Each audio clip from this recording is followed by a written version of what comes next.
Money is the number one cause of arguments worldwide in relationships. It's not about who's spending what, it's about our relationship with money. What does money mean to you? Money is a very different concept to men and women in general. How do you create financial independence whilst also building a shared financial life? It always comes down to... If you've been working on your money mindset and are ready for your most abundant chapter yet, but you still feel stuck, this is the conversation that changes that. Joining me to unpack tools to finally change your relationship with money is award-winning finance coach, former Big Four CFO, and founder of Conscious Finance Coaching, Carol Glynn. I don't look at my credit cards. I avoid conversations around money. When a bill comes in, I get tension or resentment or annoyance. They are so conscious in every other part of their life, but it hasn't even occurred to them that money is a piece of that. What's the best place to start? The first place to start is The most expensive thing you can be is uninformed. What are we paying for when we don't understand money? It's like financial quicksand. They think that they're doing all the right thing, but because they don't understand how credit cards work or how all of these offers work, like buy now, pay later and credit card conversions, it ends up costing them a lot of money in the long run. In short run too. And this is something people don't talk about. Everyone thinks everyone else is born with the playbook and they're not. It's 100% possible for every human to understand this simpler approach, the better.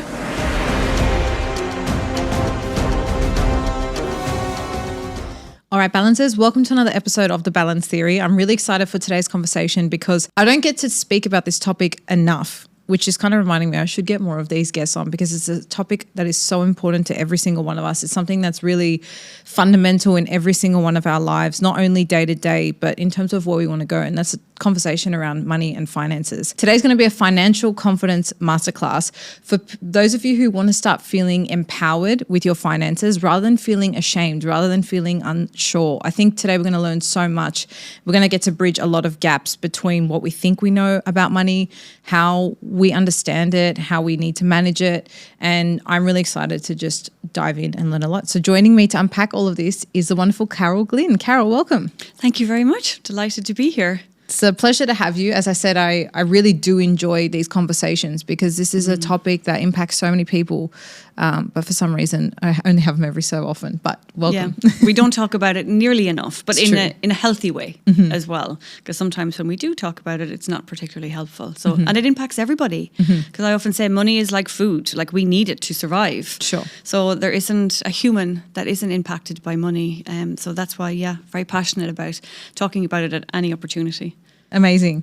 Well, I think a great place to start, you speak about conscious finance, which really piqued my interest. And I think it would be great for you to set the stage. What does that mean? Yeah. I think it's going to align with a lot of listeners as well. So the reason I chose conscious is because, like I just said, we ignore money a lot. We're told it's bad. We're told don't pay attention to it. Or the opposite is seek it out. Like it is the kind of motivation in life. But we rarely do it consciously. We rarely actually think, well, what does it mean to me? We rarely do it with intention. It's something I need to master. It's something I need to deal with. But actually, like I said, money is like food, right? So if you've got a healthy relationship with food, then you will have a healthier life, a healthier body. You know, it has many positive impacts. Money is the same. So what I'm trying to kind of emphasize with the word conscious finance is that we need to bring money back to our value system, to consciously approach it in line with what's important to us, how we want to live our lives, and build a positive, intentional relationship with it. And it's really interesting with the name because my company name doesn't flow. You know, and people will often say to me, why conscious? It doesn't make sense. And it's a very telling when someone says to me, I don't get conscious. They will very often say to me, but money is just a tool. Whereas someone, when they relate to the word conscious finance, it piques their interest because they live their lives more consciously. They're more in line with their values. And that's why it actually resonates with that side. But sometimes, you know, when people don't resonate, when I explain it to them, it's like a whole new way of being with money that they're really interested in, which is great. Yeah, this is interesting because I consider myself to be quite an intentional and conscious person, but admittedly, I've not really thought about, you know, outside of manifesting and trying to really like create more wealth in my life. In terms of like everyday decisions and how I'm managing money or thinking about it like in the everyday micro sense, I don't think I've actually brought that kind of intention to it. So I'm excited to hear a bit more about that. But How did you get to actually working with this concept? Like, is this something you've always naturally been doing, or were you in some sort of place that pushed you to consider this? So I am an accountant by trade, Big Four trained, very corporate role, where I was a regional CFO, partner in a consulting firm, very C-suite level career, which brought a lot of financial abundance alongside it. And to answer your question, no, I did not consciously manage my money. I had very much had a scarcity mindset, terrified it would all go away, scared of the responsibility of it, and felt ashamed that even though I was doing quite well, it didn't bring anything to my life necessarily. It didn't make me feel like I had achieved.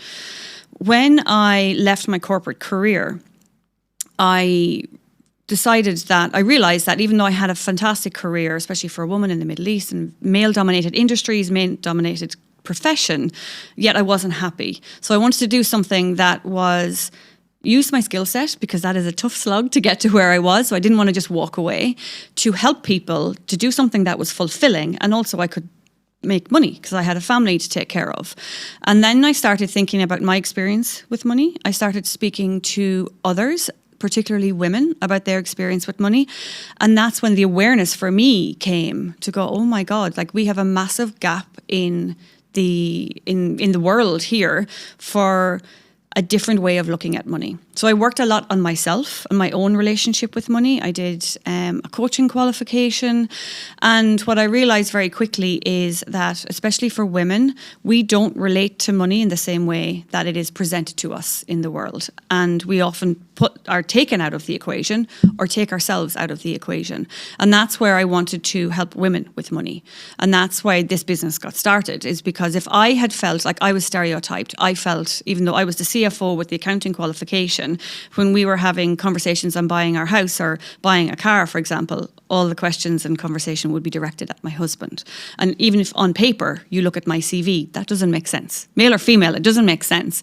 So I just said, right, what can I do here to actually build a business that is impactful, based on my own life experience? And then I started working with women, and that has progressed into working with couples a lot. And just, helping people being more conscious. And I do think that with money, and I do think that it isn't ever, like all of these skills and ways of being, it's an ever evolving concept. You're never fixed, and it's not about being fixed. Even I reach ceilings to go, that's coming back up again. I find myself having the same language that would have been, I've heard from my parents, which would be scarcity language, which was very much ingrained in me from a young age. So it's an ever evolving thing. So like, I'm still growing, and I will be forever. And I do believe that we all do. But I do think I saw the power of how this genuinely helped people live better, healthier, happier, less stressed lives. So I've just built a business around it.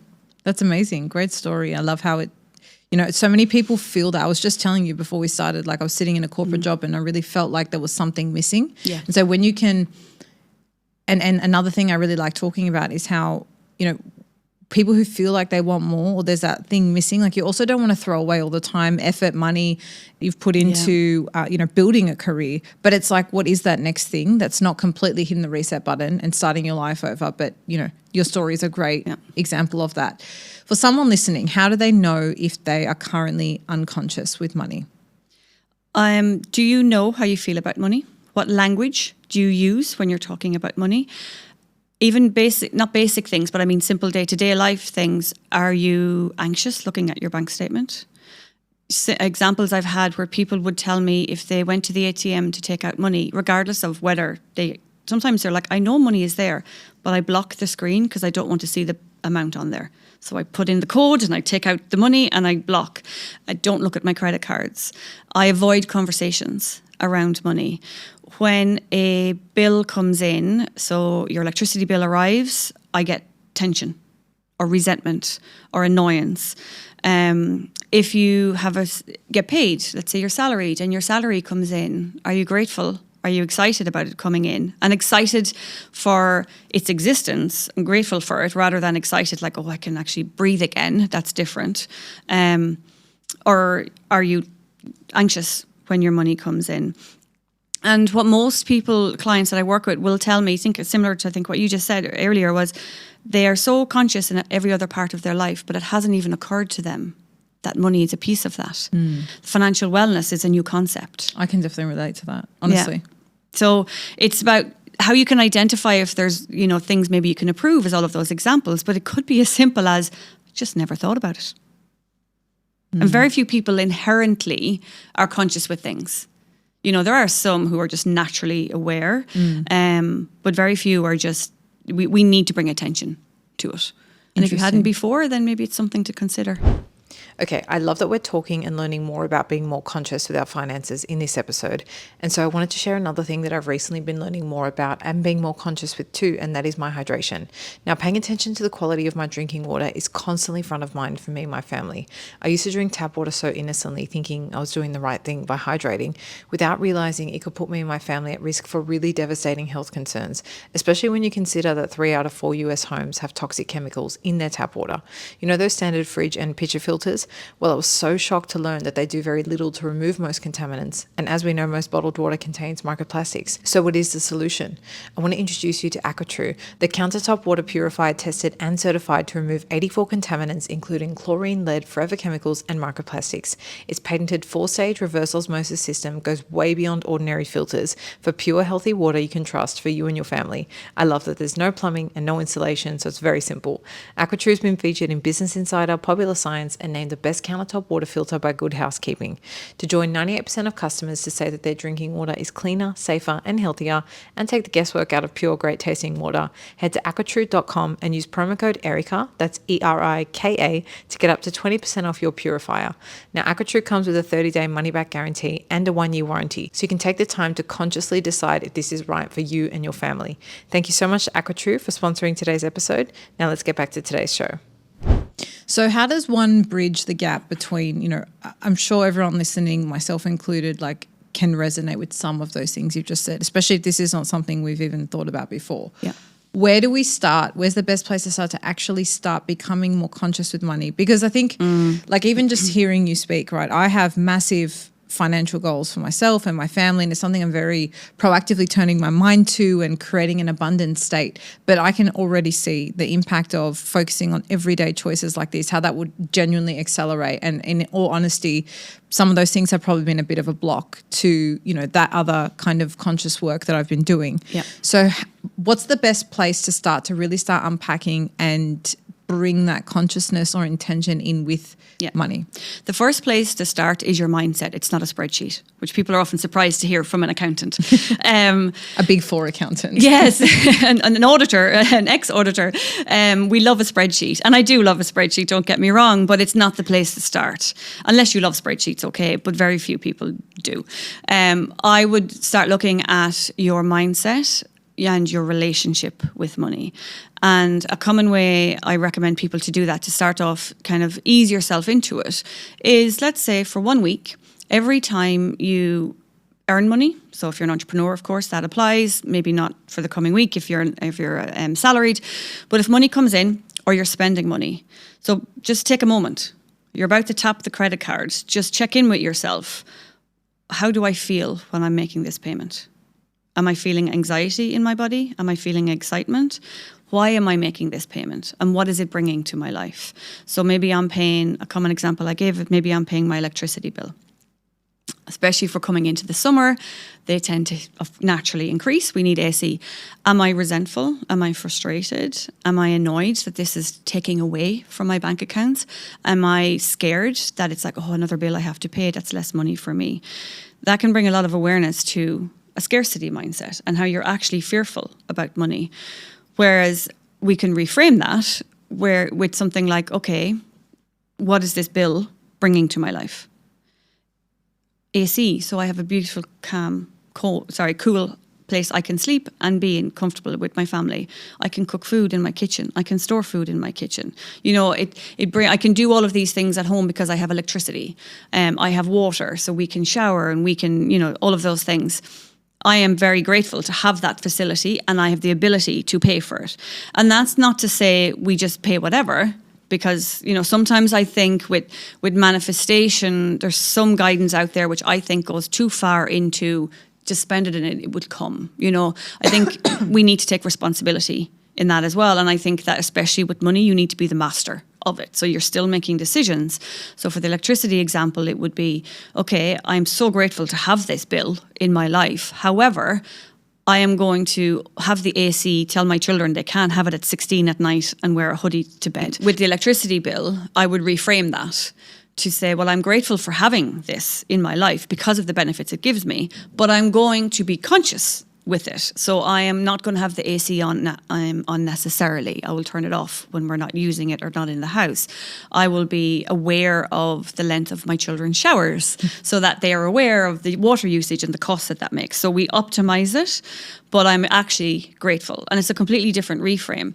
And there are things that you can, one, bring awareness, and two, how you can reframe it to release some stress and some pressure from those situations, but it will really highlight how you feel about money. It's a scarcity piece.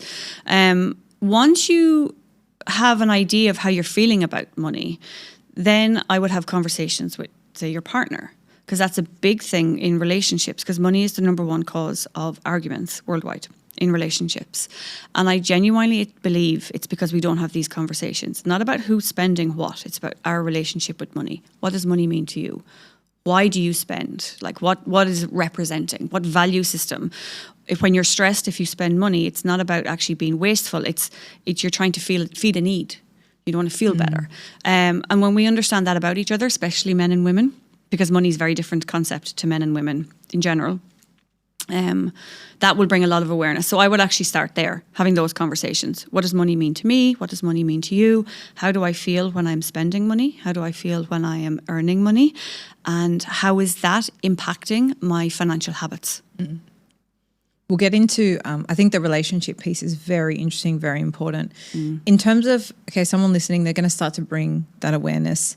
I can definitely understand how the gratitude and the reframing play such a big role. So you're sitting in this scarcity, right? Someone listening is really resonating with that. They feel that pain every time they spend, or when it might be a case where the salary comes in and it just goes because it's already been allocated. And like, how does one actually change the feeling? Like, I know that when you think about gratitude and you start reframing, but often it can feel a little bit far-fetched. I know one thing we discussed before coming on is, especially in economic times where there's a lot of uncertainty, there's a lot of pressure, there's a lot of, I think scarcity is a language going around in general. How do you actually create that change when in your imminent reality, like, it really doesn't feel that way? Yeah, that's when you go to spreadsheets. Okay. So that's where, and that's why I combine, because a lot of people I think will talk about mindset and money mindset, or here's the budget, spend less, you're good. In actual fact, they're equally important. Okay. So the starting point is your mindset, because that's bringing awareness and you're bringing maybe some compassion, and you can have some little tweaks that will reduce the stress and reduce that friction that you have maybe with facing up to your financial situation if it's difficult right now, that then sets you in a more grounded space to be able to then look at the spreadsheets. Because if you go straight to the spreadsheets, it can feel very confronting and very harsh. And like because if you're already in scarcity, you're going to look at those spreadsheets through that lens. Whereas, I say bring awareness. I mean, it's not about fixing, but bringing awareness, reframing a lot of what you can do, but knowing that, okay, there's a way that I can change my mindset. But now I need practical piece to it. That's when we go to the spreadsheet or the tools, whatever that you use. And the first thing to do in that situation that you described, you get your income, it's completely gone. You're essentially living paycheck to paycheck. There's no extra and you're feeling like you can't breathe with money. You need to, and it can be a very vulnerable space. It can be a very confronting space. And this is why the mindset here is important too. Through the lens of curiosity, clarity, awareness. Look at, if you're salaried, fine, your income is pretty clear. If you're an entrepreneur, what are the patterns in your salary or your income over the last 6 months? But most importantly, where are you spending your money? In that minute detail, month by month, in categories. And I break it down through that way of budgeting, the 50-20-30 rule, or 50-30-20, it's known internationally. 50% of your income towards needs, 30% of your income towards wants, and that leaves at least ideally 20% of your income towards what I call your future self, but traditionally savings. So we're going to look at our spending and then in categories of like groceries, rent or mortgage, electricity, that level. in those brackets of needs, wants, future self, how am I tracking against that benchmark? If you look it up, it'll be called a rule. For me, nothing's hard and fast in finance, right? In personal finance. It's a benchmark. And then be really honest with yourself about where am I spending my money and how is that aligned with my value system? What is actually important to me? If you've never done that before, and this is the first step I do with clients when we get to that stage of, right, what are we practically going to do? It is, what is surprising? There's always aha moments in there. Where's the low-hanging fruit? Go for the quick wins. A common one would be, eating out or food delivery. Subscriptions, where they're adding up more than you realise. And it's not about they're bad and not a good way to spend. It's about looking at the number and go, what does that mean to me? So usually eating out's a good example where I'll ask people, well, it can be quite a wow. Like most people would be like, there's no way. And they'll check. Because I do it from the bank statements. So there's no estimations, there's no guesses. It's like, this is the facts. Credit cards. They're like, no, Carol, that's wrong. That can't be that number. And I'm like, okay, let's check. And they're like, oh my goodness. Because it's the coffee here, the lunch there, the breakfast there. Everyone thinks it's like the big fancy dinners. But it adds up. And it's not necessarily straight off bad to spend, it's relative, right? A large amount of money on that. What we go to is, what does that mean to you? Why are you spending there? And we live in the UAE, right?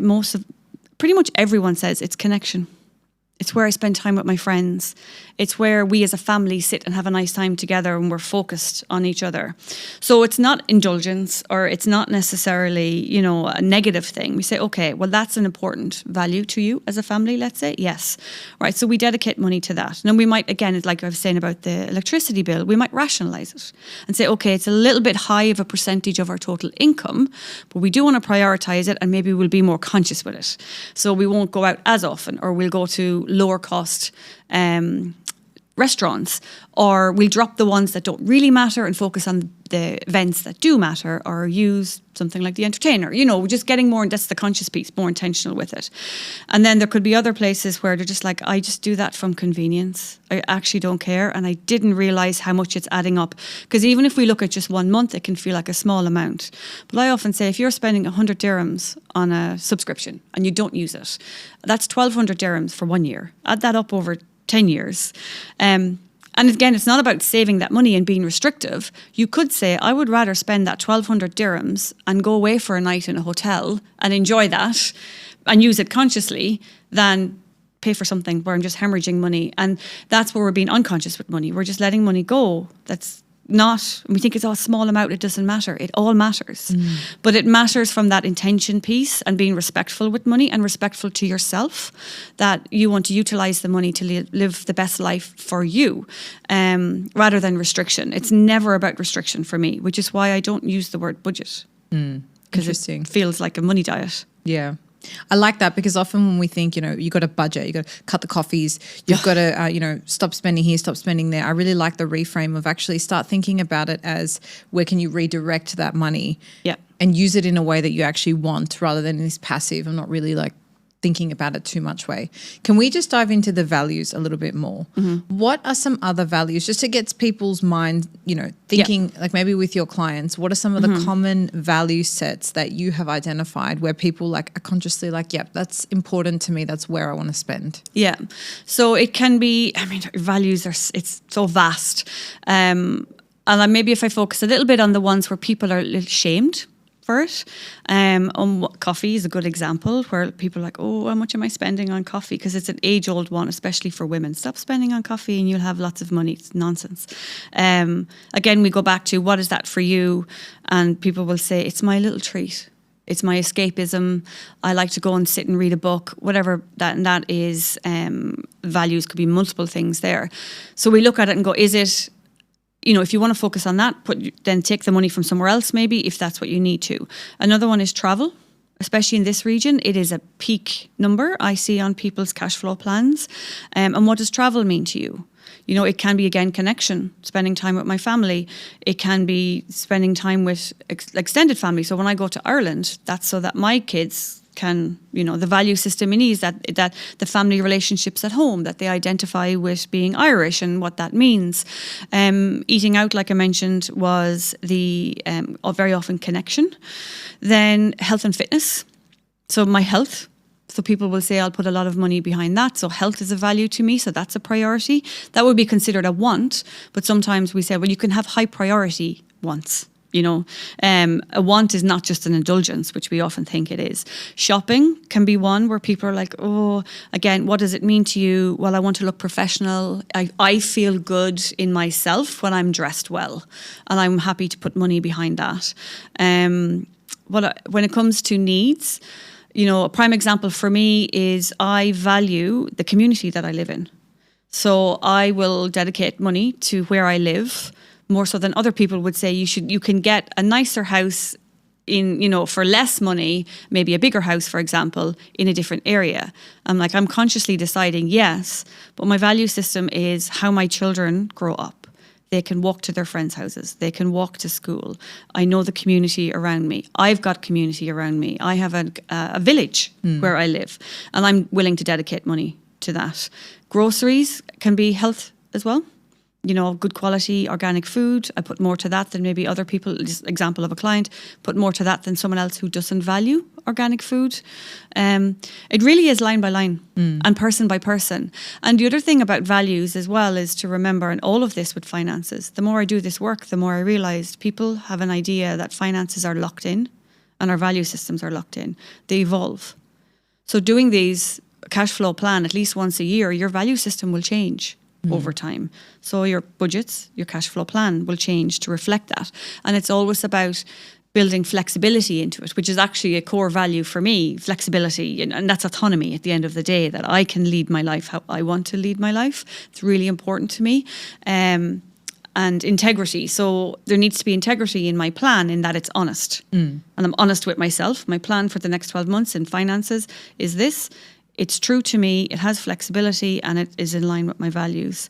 And that's a good budget, if you like, in my view. Yeah, I like that. I like that way of looking at it. It doesn't feel restrictive in the way I think looking at finances does. And I think the reason you'll have the people that cover the ATM or get that feeling when the credit card comes in, or just not even address it, is because it does feel restrictive and it puts us in this place of shame and you just don't want to deal with it, right? But something like this actually feels like I'm actually excited to sit down and be like, I want to work out, does this expense align with me and my values? And if not, can I get rid of it and maybe, repurpose that for a night on the palm somewhere, or it's exciting to me to really think about that. Guys, this is crazy. 85% of you who regularly watch this show or who are watching right now do not subscribe.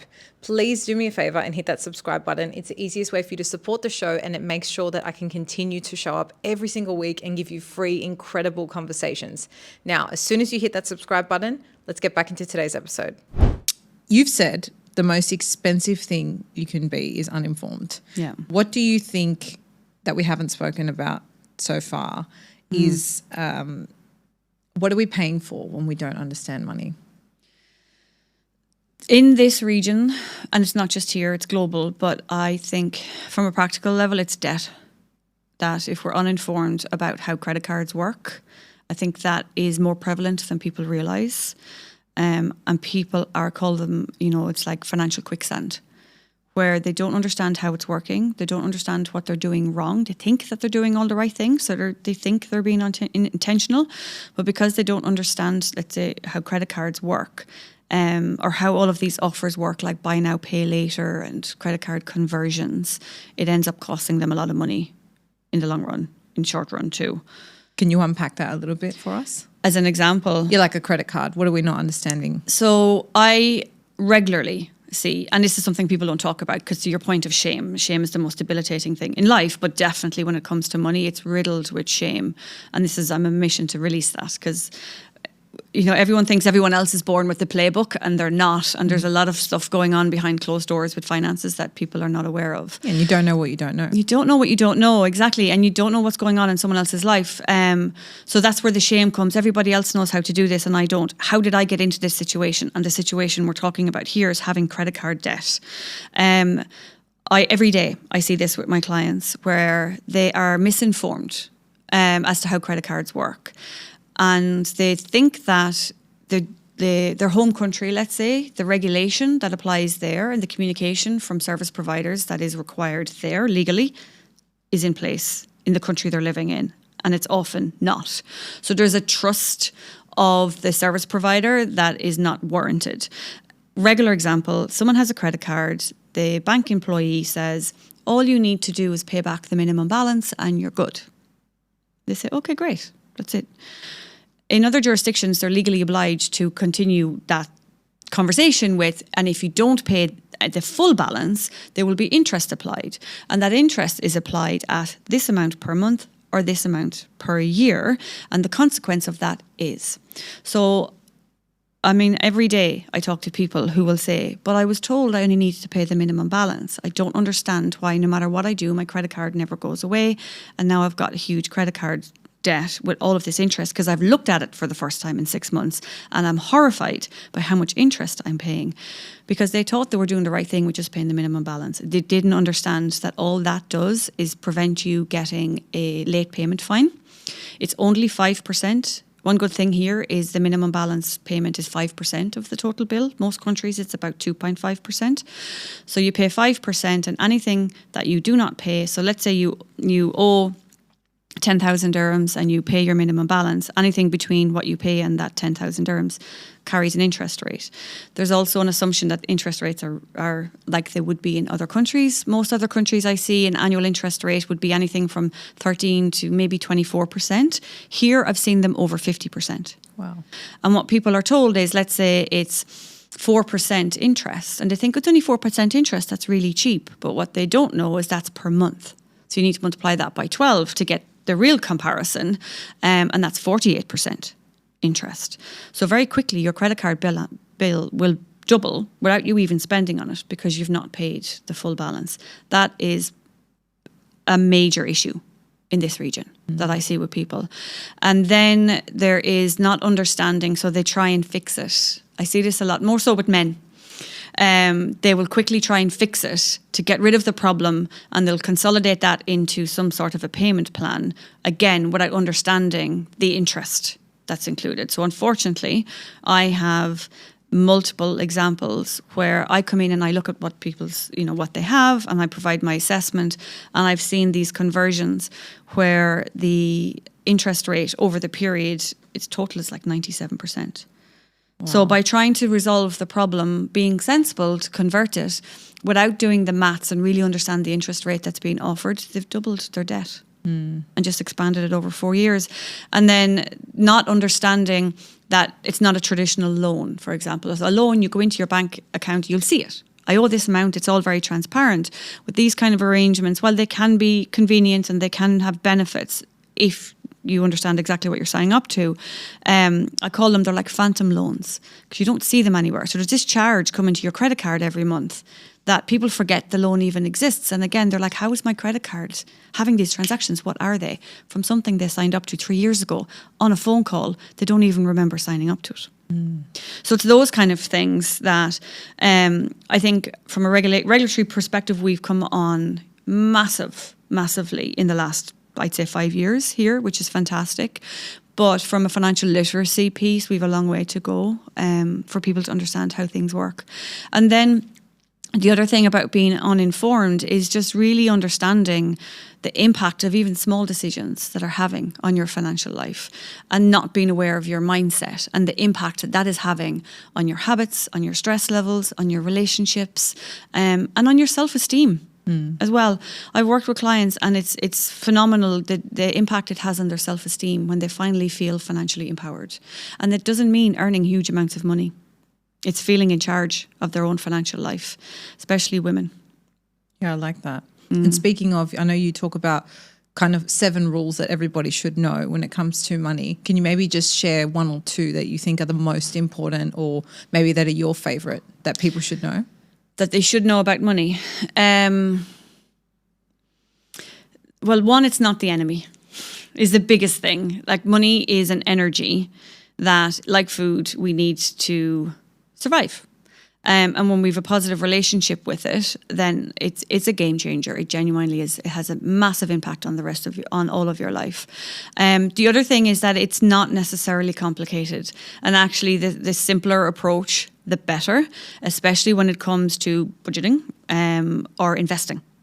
That investing is not just for people who are wealthy already, or that it's really complicated and really high risk. I teach them to do it themselves in a way that they can fully understand. For people who would never look at a spreadsheet and hate the idea of numbers or anything in that kind of way of being, people will say, Carol, I'm a creative. I don't do that side of life. And they love it.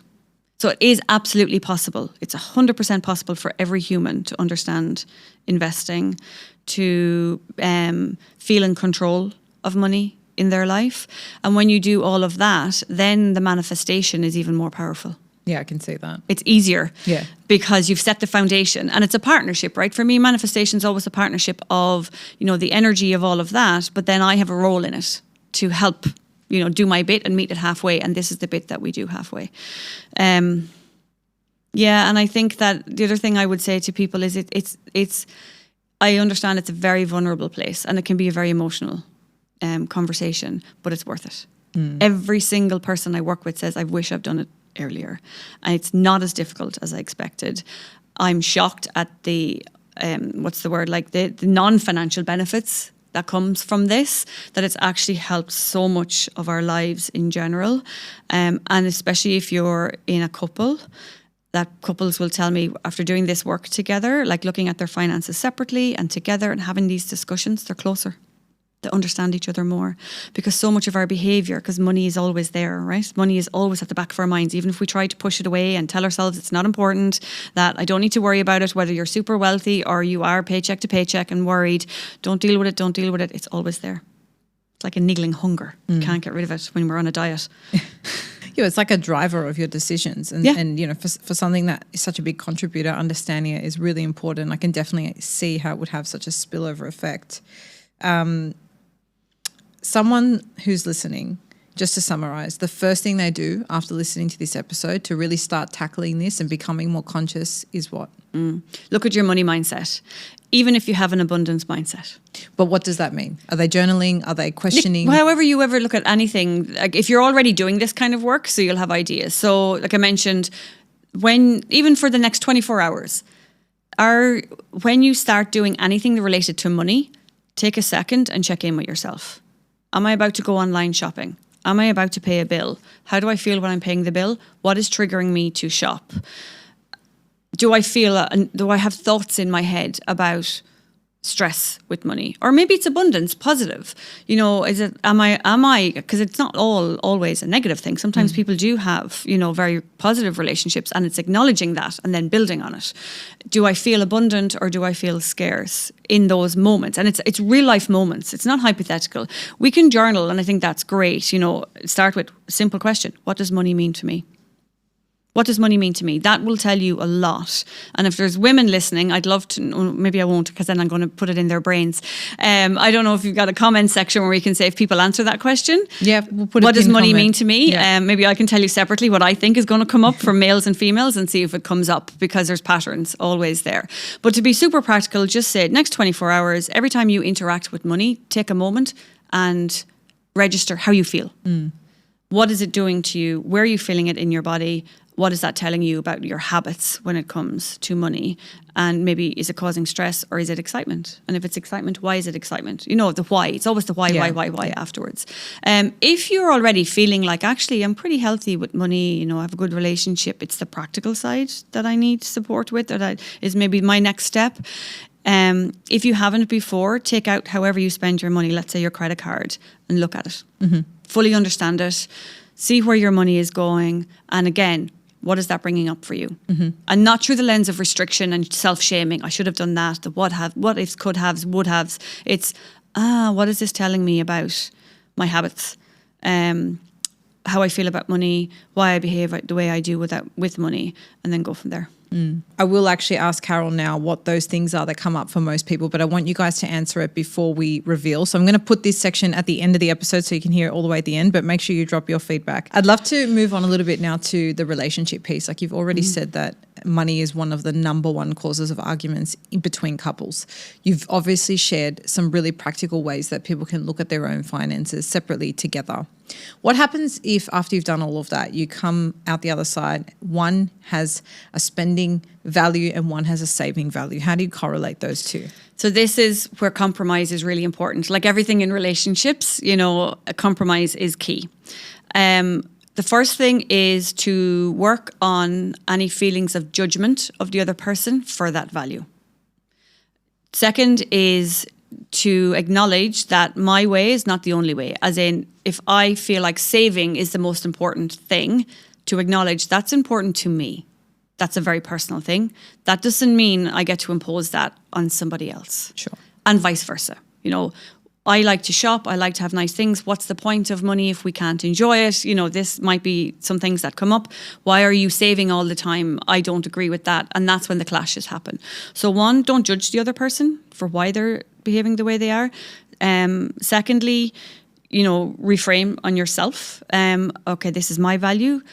Focus on compromise. And that's where you come together with a budget to go make sure everybody's values are taken care of. And it can be quite the conversation. One way I often do this with couples is to ask them, sometimes they'll easily do it together, but if they're feeling a bit like, maybe just do them separately. So they'll get their own separate template and complete how they want to utilize their family income, whatever that is. You do it and then come back together with it. And where they overlap, easy. And then you're just focusing on the areas where they're not overlapping. So it reduces the discussion period. Another great way to handle this, however, is if let's say you've got shared family expenses, having a shared budget for that, where that's where you are taking care of like the kids' expenses, the rents, all of the groceries, and you're each contributing to that, and then have separate money for your own. So I might have separate money we'll go with the cliche, the women's shop. It's not actually statistically true that we spend more, men do, but that's separate. It is the cliche. So I have money for shopping as part of this budget. That's my business. It's nothing to do with him. If I blow that on one pair of shoes, that's for me to say, because that's under my full autonomy. He gets, his own separate money, where if he wants to save it all, that's fine. That's none of my business. So then we can maintain our own value system while also having that shared the future. And the shared might be, we spend X amount on the kids, there's still some shopping in there. There's still some savings for the family, for education and investment, but we still feel like we've got freedom. That's good, because I think often a big conversation is how do you create financial independence whilst also building a shared financial life? And in my marriage, the way we kind of look at finances and what we're building, we're co-creating, we're a team, we're building the same vision, and we constantly have that conversation of what are we working on, what are we spending on, what are we investing in, not just money, but it's like our time and our energy. And so we're constantly having that conversation. But I know for a lot of people, it's really important to know they can stand on their own 2 feet. And I'm not for or against that. I think it's an important thing to think about. And so I like that way of deconstructing the budget. So you've got the overlaps, but then you also have maybe buckets. So would you say like that at the 30% of wants, you could maybe then split it 15-15, so you've got it allocated for each? I'd love to be able to apply a formula to it, but it always comes down to why personal finance is personal. It always comes down to how much you're earning, what your family responsibilities are. Do you have 30% for wants even? Sure. I would say the most important thing in that situation, I would actually do it differently to say, do the shared budget first. And when you're being really conscientious with that, and then say, okay, of the savings maybe, or that piece, what do we have separately? Or is there a way that you can carve out an amount that is enough for each person to feel like they have that independence, that autonomy, if that's important? It really is a couple by couple conversation. It's interesting. And I don't see a specific pattern even in that. Yeah, it's really, really personal, because if you think about it, you've got a mix of, personalities, cultures, histories, securities with money, insecurities with money. It all plays out for that human in their own self. Yeah. What's been the most interesting thing you've observed, either in an individual or a couple, that really surprised you in terms of someone's relationship with money? It's been actually one of the most interesting ones, which was a real eye-opener for me, was when I realized the connection between a woman's relationship with money and her choice in male relationship that when it came up first was really like, wow, I didn't see that one coming. Even I didn't see that one coming. Where when we were working through money mindset and the coaching element of what I do, we made the connection that, for example, there was a lady who was, one example was a lady who was a wealthy background. Like she grew up wealthy and was surrounded by wealthy people. And she had created subconsciously from a young age an association that wealthy men are bad because of her experiences. So she had internalized men who are interested in money are not good men. So as she got older, without realising it, so it was only when she was almost in her 40s, she realised the pattern where if she met a man and he was wealthy and ambitious, she immediately rejected him. Interesting. And she sought out men who prioritised other things.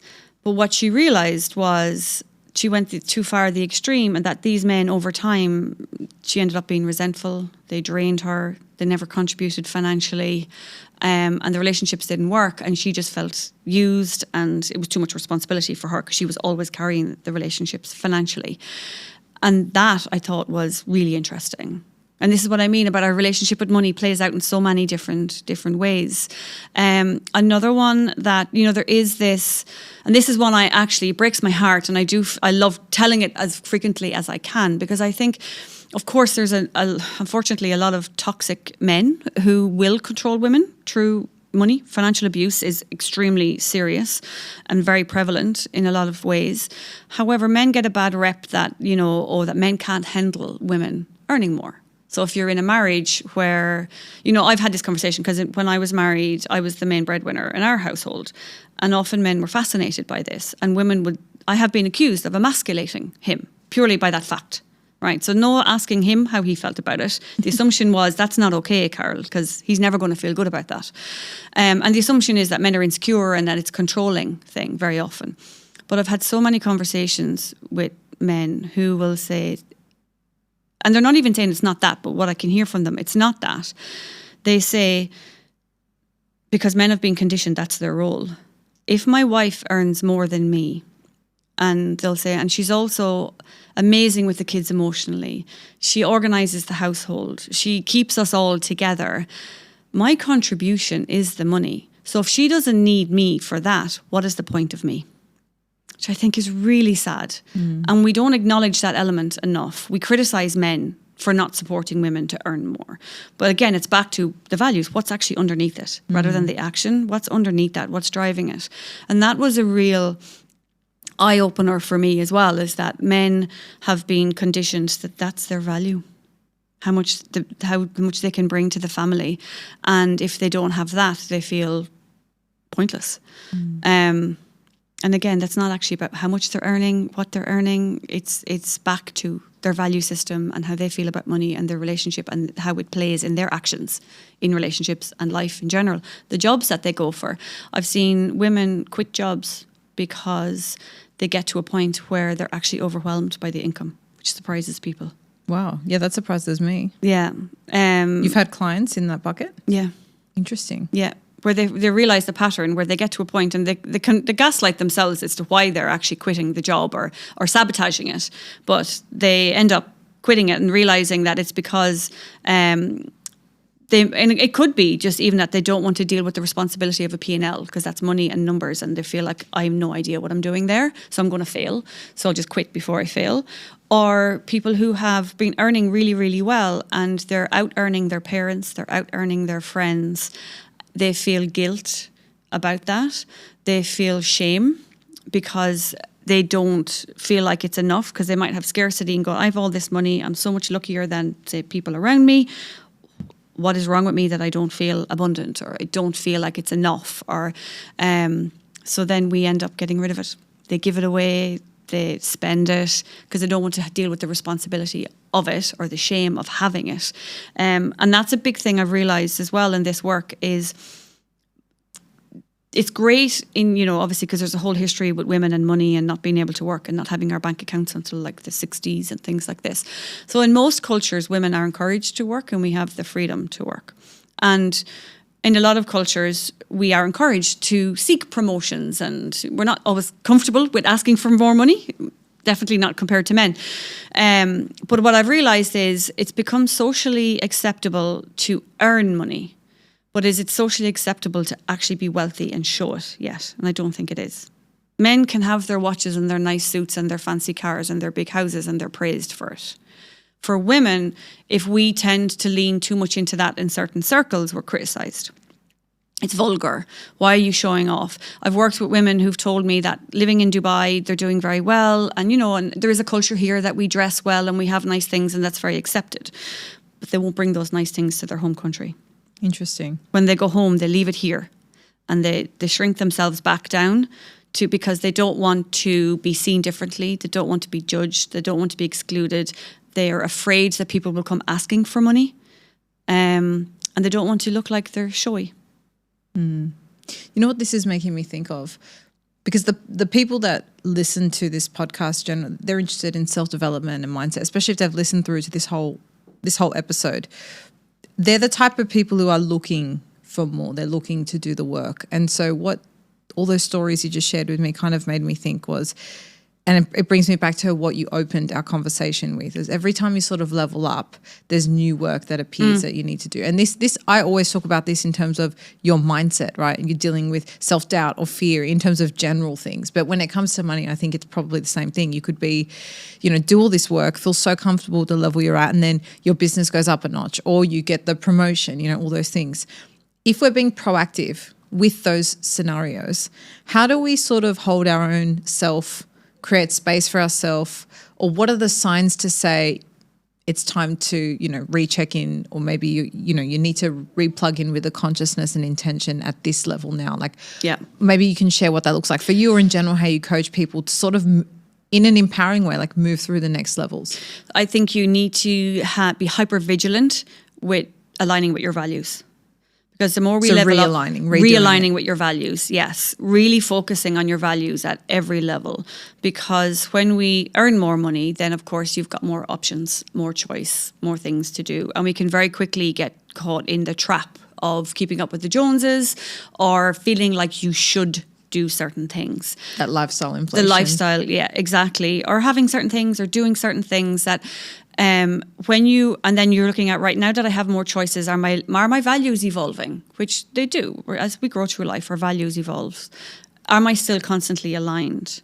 And if I'm not, that's where the work is. Because that's showing you I've gone out of alignment somewhere. And people say, people are afraid to earn more money because they don't want it to change them. Money does not change you. It just brings awareness to who you are or where you're not aligned, because it gives you the choice to act in a way that maybe you couldn't before. The money itself is not the problem. It's just like the gateway that, opens a door to something, and whether you walk through or not is up to you. And if we're not, really in tune with who we are as humans and what we're trying to achieve in life, then yes, you can get caught up in keeping up with the Joneses and having things maybe that you don't want. And it also helps with, if you're going back to that example of going home, if this is truly who you are and you're consciously deciding how you're spending your money and how you're earning your money, you will be more proud of that. Because it's who you are. It's not, you're not doubting it. So it's easier then to go home and present yourself in that way, because you are embodying who that new level of person is. And just really keep on top of that, because more money is not the answer. More money is just a facilitator to grow. And how you grow is up to you, and you have to really focus on your values to do that in a way that is not going to find yourself in 5 years' time and earning a couple of million and being absolutely miserable. And I suppose it definitely relates to your sense of worthiness, right? Like when you're talking about going home and feeling ashamed, or like you're going to be judged, do you feel worthy of the kind of wealth you have, or the kind of wealth you're aspiring? And I think that's a really important part of prepping yourself for the next level, like working on that internal belief and relationship at the end of the day. So Carol, we said we would come back to this part. What are the main things that money means to men and women? So when I ask this question, what does money mean to you, in a room full of women, and they reply on their phone and it appears, I'm going to say every time bar 2, recently it changed, bar 2, security was the number one number. The other number, those other 2 times, was freedom, but security was very close behind. Freedom's mine.